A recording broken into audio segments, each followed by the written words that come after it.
Hello everyone, welcome back to my channel Ishani lifestyle.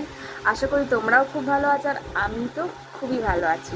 তো তোমরা সবাই অনেকেই জানো যে আমি এসেছি আমার শ্বশুরবাড়ির গ্রামে, সুন্দরবনে। তো এখানে হচ্ছে আমাদের বাড়ির পিছনে পুকুর আছে, সেটা তো আমি তোমাদের সাথে শেয়ার করবো। আজকে হয়েছিল মাছ ধরা। তো আজকে মাছ ধরে অনেক মাছ ধরা হয়েছিল, সেই ভিডিওটা তোমাদেরকে দেবো যে কীভাবে মাছ ধরেছিলাম, কতগুলো মাছ ধরেছিলাম, কী মাছ ধরেছিলাম। তো এখন সেই মাছগুলোকে কি করা হচ্ছে চলো তোমাদের সাথে একটু শেয়ার করি। তো আমি এখন যাচ্ছি রান্নাঘরে, যে মাছগুলোকে কি করা হচ্ছে চলো। মাছ ভাজা হচ্ছে, পুকুর দিয়ে মাছগুলো ধরা হয়েছিল এরকম কাটা আছে অনেক মাছ, আর এখানে অনেক মাছ ভাজা হয়ে গেছে। ভালো করে ভাজো। তো দেখতেই পারলে কতগুলো মাছ ভাজা হয়ে গেছে। তো কী মাছ ধরেছিলাম সেটা তো তোমাদের ভিডিওতে দেখাবোই। তো চলো টাটা ভিডিওটা।